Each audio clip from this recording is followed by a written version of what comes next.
a thai jing pite in an thau I tekto kiang kham la lama sun an fe an po zonga Joseph in an hena Juda le Jerusalem mi poi pan pathian thurin sanula khedet in nan ding thairing ama I prophet poi thusimmi zumula nan ho ding ya cha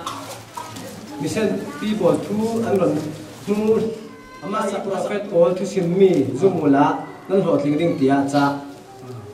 okay English lo so yin do prophet တော်တို့ကိုယုံကြည်တော်သူဟာကောင်းစားမယ်လို့ကျမ်းစာဖော်ပြတယ်ပြီးတော့ဘုရားသခင်ကိုယုံကြည်တော်သူကတည်ကြည်မယ် establish လို့ amen ဒါကြောင့်ဒီမျိုးသမီးက prophet စကားကိုတွေ့မသိသူလိုက်နာသူစူးစမ်းတယ်ချစ်တော်မိတ်ဆွေကျွန်တော်တို့အသက်တာမှာကောင်းစားတဲ့လက်ရှိတယ်လို့ခက်ခဲသောအလက်လည်းရှိတယ်အဲ့ဒီခက်ခဲသောအလက်မှာကျွန်တော်ဘယ်လိုအသက်ရှင်ရမလဲဆိုရင်ခက်ခဲမှုကိုဘုရားကတော်လွှားနိုင်ဖို့အတွက်ကျွန်တော်တို့ကိုဘာလုပ်ခိုင်းတယ်လဲဆိုရင်တင်မောဆောက်ခိုင်းတယ်နောရဲ့တင်မောသိကြတယ်နော်နောရဲ့တင်မောဆောက်တဲ့အခါမှာအဲ့ဒီဆောက်ဖို့အတွက်ဘုရားကပြောထားတယ်အချင်းဘယ်နှပေရှိရမယ်အမြင့်ဘယ်နှပေပြီးရင်ဘယ်လောက်ရှည်ရမယ်ဘယ်နှပေဘုရားကအတိအကျပြောထားတယ်တရိษံအားလုံးအသက်ကဲတင်ချင်းရဖို့ဘာကြောင့်လဲဆိုရင်ကတ်ဆိုးကြီးရောက်လာတော့မယ်ဒုက္ခပင်လေကြီးအကြီးမားဆုံးရောက်လာတော့ဒီကနေ့အကြီးမားဆုံးတော့မုန်တိုင်းကနောအေကြုံတွေ့တဲ့ဒီမုန်တိုင်းကြီးဖြစ်ကျွန်တော်ကျမတို့ခရိယံများတက်တာမှာကျွန်တော်ပြောချင်တယ်ခမည်းလည်းတနေ့ဖရာသခင်ဒီမုန်တိုင်းကိုကြုံစေတဲ့အချိန်ရောက်လာလိမ့်တော့အဲ့ဒီမုန်တိုင်းကနေလွတ်မြောက်ဖို့အတွက်ဘာလို့တလဲဆိုရင်အာတိဆောက်ဖို့အဲ့ဒီတင်မောတိဆောက်တဲ့အခါမှာဘယ်လိုပုံစံနဲ့တိဆောက်ရမလဲဆိုရင်ကျွန်တော်တို့ရဲ့စီးပွားရေးအတွက်တင်မောတိဆောက်ဖို့လိုတယ်မိသားစုအတွက်တင်မောတိဆောက်ဖို့လိုတယ်အမှုတော်ဆောင်မှုအတွက်တင်မောတိဆောက်ဖို့လိုတယ်ကျွန်တော်တို့ရဲ့ပညာရေးအတွက်ခန္ဓာတစ်ခုစီတိုင်းအတွက်ဘယ်လိုပုံစံမျိုးနဲ့ငါ safety ဖြစ်ရမလဲဆိုတာလောကပတ်ကျမ်းစာထဲမှာပါပြီးသားဖြစ်တဲ့အတွက်အဲ့ဒါကောင်းဖို့ဆိုတိဆောက်ဖို့အာမင်ဒါဆိုရင်တင်မောဆောက်တဲ့အခါဘယ်လိုတိဆောက်မလဲတင်မောဆောက်တဲ့ပုံစံကancient Jewish wisdom ဂျူဒလူမျိုးတွေရဲ့ပညာဒီရှေးပညာထဲမှာသူတို့ဘယ်လိုဆောက်တယ်လဲဆိုရင်ကဘာဦးကျမ်းအစပိုင်းမှာဘုရားသခင်သူ့နာမကိုအသုံးပြုတဲ့နာမ2မျိုးရှိပထမနာမကဖန်ဆင်းရှင်ဖြစ်တဲ့ဖန်ဆင်းရှင်နာမအဖြစ်ဖြစ်တယ်နောက်တစ်မျိုးဘုရားသခင်ပြန်အသုံးပြုတဲ့နာမကဘာခေါ်လဲဆိုရင်ဘုရားရဲ့judgment down ဘုရားရဲ့တရားစီရင်ခြင်းငါဒီလိုပြောတယ်ဒီလိုပဲဖြစ်ရမယ်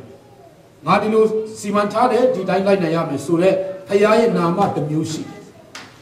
ပြီးတော့ဒီဘက်မှာဘုရားသခင်ရဲ့ကျေးဇူး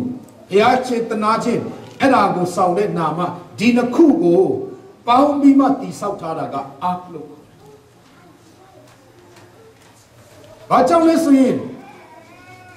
ဒီအမျိုးသမီးကဒီ prophet ကိုယ်တိုင်ကလည်းဒုက္ခရောက်နေတယ်ဆိုရင်ကျွန်တော်တို့လည်းဒုက္ခတစ်ခုခုတော့ကြုံတဲ့အခါမှာဘယ်လိုပြင်ဆင်အသက်ရှင်ရမလဲဆိုတာအရေးကြီးလို့နည်းနည်းရှင်းပြခြင်းတယ်အာမင်အာမင်အားလုံးနားထောင်ပေးမလားโอเคဥပမာဘုရားသခင်ဒီချစ်ချင်းမေတ္တာဘုရားဖြစ်တယ်ကောင်းမြတ်တော်ဘုရားဖြစ်တယ်တနာတယ်ဆိုပြီးမှကျွန်တော်အားလုံးသိကြတယ်တချို့ကအဲ့ဒါကိုအလွဲသုံးစားပြီးမှကြိုက်တယ်လို့သက်ရှင်တယ် no ဘုရားသခင်အဲ့လိုပုံစံမျိုးနဲ့မရပြီးတော့ဘုရားသခင်ဒီတရားစီတဲ့နေရာမှာနေရောက်မရှိဘူးအပြစ်တစ်လေးရှိရင်လည်းတည်ရမယ်အပြစ်တစ်လေးရှိရင်လည်းချိန်ချင်းခံရမယ်ရပါတယ်မလုပ်ဘူးဒါကြောင့်မရပါတယ်မလုပ်တဲ့အတွက်သူ့သားတော်ယေရှုခရစ်တော်ဘုရားကိုတရားစီရင်တဲ့အခါမှာရပါတယ်လို့ဘုရားမထားခဲ့ဘူးဒါကြောင့်ဘုရားသခင်ဟာသူ့ရဲ့နာမနဲ့ပြန်ကြည့်မယ်ဆိုရင်အမတန်မှကြောက်စရာကောင်းသောထာဝရဘုရားဖြစ်တယ်လို့အမတန်မှတနာတတ်တော်ဘုရားလည်းဖြစ်တယ်ဒီနာမနှစ်ခုကိုပေါင်းပြီးမှမောရှေကိုဘာလဲနောအေကိုတိဆောက်ခိုင်းတယ်ဒါဆိုဘယ်လိုလဲဆိုရင်ဟေဘရဲဘာသာစကားမှာဥပမာကျွန်တော်အင်္ဂလိပ်ကတစ်အင်္ဂလိပ်ထဲမှာ A ကတစ် B ကနှစ် C 3 D 4အဲ့လိုမျိုးကျွန်တော်အဲ့လိုမျိုးနံပါတ်နဲ့တတ်တယ်ဟေဘရဲစကားလုံးထဲမှာအဲ့ဒီလိုမျိုးတော့မလာဘူးဒါပေမဲ့အဲ့ဒီဟေဘရဲစကားလုံးထဲမှာသူ numerical value ရှိတယ် အဲ့ဒီ value တွေကတစ်ခုနဲ့တစ်ခုပေါင်းတယ်ဆိုရင်ဘယ် number ထွက်လာတယ်ဆိုတာရှိတယ် now ကိုဝင်ဆောင်တော့သူဆိုရင်ကိုဝင်ဆောင်တော့သူဆိုတဲ့ Hebrew စကားလုံးကိုသူ numerical နဲ့ရေးလိုက်မယ်ဆိုရင်ရက်ပေါင်းက989ရက်လာအတိအကျထွက်တယ်ဒါကြောင့် Hebrew ဘာသာစကားဒီအင်မတန်မှထူးခြားတော့ဘာသာစကားဖြစ်တယ်ဒါကြောင့်သူ့မှာ number လိုက်ဒါကိုပေါင်းတဲ့အခါမှာဘာထွက်လာတယ်ဆိုတာရှိတယ်လို့အခုသဘောတစ်ခုအနေနဲ့ကိုသားတယောက်ကိုရမ်းချစ်လာတယ်ဆိုပြီးမှဘုရားသခင်ဟာတနာတော်ဘုရားအပြစ်ခွင့်တဲ့ဘုရားဆိုပြီးမှအဲ့ဒီပုံစံတစ်ခုနဲ့ပဲကိုသားကိုသူကြိုက်တာအကုန်လောက်ခိုင်းလိုက်ဟိုဖြစ်စီလက်ကောင်းတယ်သားတော်တယ်ဟိုလို့ရင်လေသူများပစ္စည်းသွားခိုးတော်လို့ရတယ် it's okay ဒီလိုပဲထားမယ်ဆိုရင်လုံးဝမကောင်းတော့သားတယောက်ကိုမွေးထုတ်တာပဲဖြစ်လိမ့်လုံးဝမအောင်မြင်တော့သားတယောက်ပဲဖြစ်ထုံလာနောက်တနည်းပြန်ကြည့်မယ်ဘုရားနဲ့ခင်ကတန်ရှင်တော့ဘုရားဖြစ်တယ်ဒါဆူတာပဲဆိုတဲ့ဘုရားနဲ့ဆိုပြီးမှကိုသားတယောက်ကိုခါရဲဖိတ်ရေးတလုံးအဲ့လိုပုံစံမျိုးနဲ့စစ်သားပုံစံမျိုးလိုတခါတည်းဆက်ဆံမယ်ဆိုရင်ဆက်သွယ်မှု relationship မရှိတဲ့အတွက်ဒီသား impair ဖြစ်တော့ဒီနှစ်ခုကိုယူပြီးမှဘုရားချစ်ချင်းမေတ္တာဘုရားဖြစ်တယ်ဆိုတဲ့အပိုင်းနဲ့ဘုရား judgmental ဘုရားဖြစ်တယ်ဆိုတာဒီနှစ်ခုကိုပေါင်းဆက်ပြီးမှထွက်လာတာကတင်ဘောဖြစ်တယ်အဲ့ဒီတင်ဘောဟာအကြီးမားဆုံးတော့မုံတိုင်းထဲကနေကွယ်ကာဖို့အတွက်ဘုရားသခင်ကကျွန်တော်ကိုအဲ့လိုမျိုးဒီဆောက်စီခြင်းဖြစ်တယ်အာမင်ဒါကြောင့်ပညာတတိနဲ့ဒါဆိုရင်သားသမီးကိစ္စမှာလင်းနေမယားကိစ္စမှာလုပ်ငန်းကိစ္စမှာ business မှာဒီဘက်ဒီတစ်ခုကိုဆွဲယူပြီးမှကိုအားကိုတိဆောက်တာဒါဖြစ်ချင်ဆိုတာဖြစ်လာမှာဖြစ်ဆိုတော့ဒီဘက်ကနေတစ် site ထဲပဲမကြည့်ပဲနဲ့ဒါကြောင့်တချို့က grace ဆိုပြီးမှ extreme grace တွေအရန်တင်တာလေ grace ဆိုအကုန်လုံးလုံးရတယ်ဘာမှဆိုခင်ဗျအဖြစ်မရှိတော့ဘူးခရစ်တော်နဲ့အားလုံးဆုံးမပြီးပြီအဲ့ဒီလိုမျိုးတင်ကြားမှုတွေကကျွန်တော်တို့အရန်ကြောက်စရာကောင်းတယ်လာလိုက်မယ်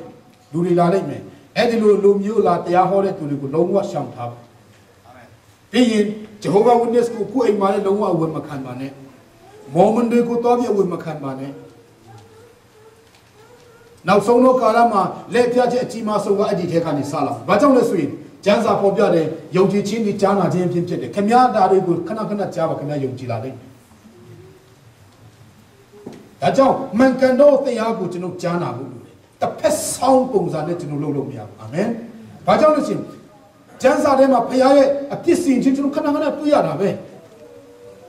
အပြစ်စီရင်တဲ့ကောင်းကင်တမန်တွေလည်းဘုရားရှင်ကကောင်းကင်နေချတာပဲ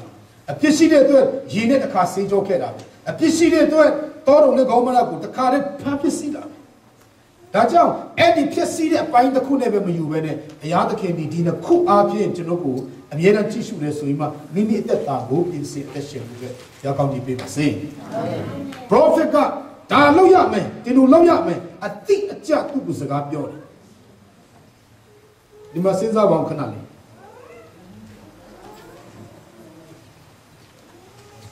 ဘာဖြစ်လို့အိမ်ထဲရောက်တဲ့အခါမှာတကားပိတ်ပါလို့ပြောတာ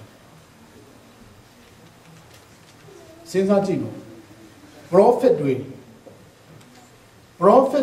စကားပြောတဲ့အခါမှာ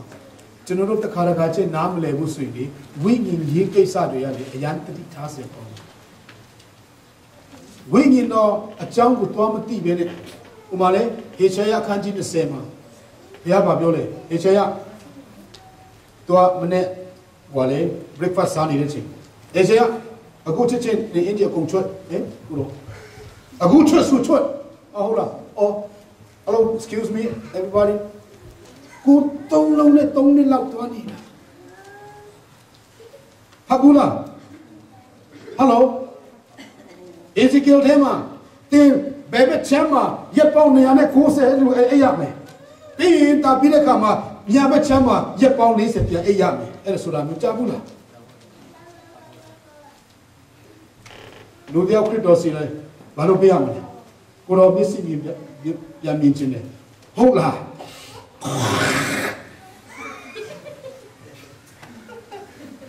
မျက်စိမြင်ဖို့ကိုတခါတည်းတွေးတခါတည်းယူပြီးမှလာခဲ့ဆိုပြီးလုပ်တာအော်မလေးဝိညာဉ်ရေးကိစ္စတွေရောကျွန်တော်အုံနောက်နဲ့တွားမတွေးပါနဲ့အာမင်ဝိညာဉ်တော်ကသူ့လုပ်ချင်အကုန်လုပ်တော့ ဘောလုံးကိုသူဘယ်လိုအသုံးပြုမယ်ဆိုတာသူခပတ်ကိုကြည့်ပြီးမှဟိုမှာဆွေးမိထားတဲ့ဒီခပတ်ပိုင်ရှင်ဒီလိုပဲဖြစ်တယ်ဒီလိုဖြစ်ရမယ်ဝိညာဉ်တော်ဘုရားကသူ့အလုပ်လုပ်တဲ့အခါမှာလူတွေအုံနောက်နဲ့ကြံစီမမီနိုင်တော့အရာများစွာရှိတယ်အဲ့ဒါကိုတွားပြီးမှ judgment တွားလုပ်မိတယ်ဆိုရင်ကျွန်တော်တို့အန်တီရှိ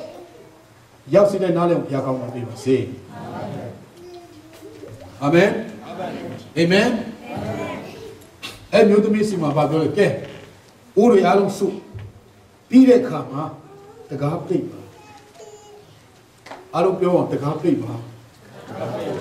ဘုတကားပိတ်ပါလို့ပြောချင်တာမဟုတ်ဘူးတကားပိတ်ပါ shut the door amen shut the door ဘာကြောင့် shut the door ပြောရတယ်လဲဆိုရင်စဉ်းစားကြည့်ဒီမျိုးသမီးနဲ့သူ့သားနှစ်ယောက်သူ့လုံးမဲ့ကိစ္စပါလေစီနည်းနည်းလေးပဲကြံတဲ့ဥစ္စာအဲ့ဒီစီကိုအိုးအားလုံးထဲမှာဒီတိုင်းတွန်းလောင်းမယ်ဆိုစဉ်းစားကြည့်မယ်ဆိုရင် crazy ဖြစ်เสียနော်ဒီကနေ့တန်ရှင်တော်ဝိညာဉ်တော်ဘုရားလမ်းပြမှုကိုခံယူခြင်းတော်သူဟာခင်ဗျာ you are my yedi အထက်ခင်ဗျာစက္ကန့်နိုင်မှာဝိညာဉ်တော်အသုံးပြုနိုင်တယ်နော်အာမင် hello အာမင်ဒါမဲ့ဒီပုံစံယူအောင်ကိုယူအောင်လုပ်တာတော့မဟုတ်ဘူးနော်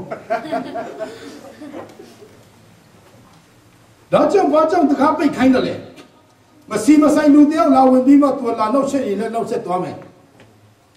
ဒါမှမဟုတ်လူတွေကသူတို့တကားဖွင့်ထားတယ်ဆိုရင်စီကိုသွားခဲ့တဲ့အခါဟိုကြည့်ပါဦးကြည့်ပါဦးသူတို့လုပ်တဲ့ပုံစံကမိုက်ယူရဲ့ဆန်တဲ့အလုပ်ဘာကြောင့်လဲစီမရှိတဲ့အိုးကိုတခါဒီလောင်းချပြီးမှအဲ့ဒီလိုလုပ်မယ်ဆိုတဲ့ကဲစဉ်းစားကြည့်ခင်ဗျားလုပ်ရဲမလားအာမင်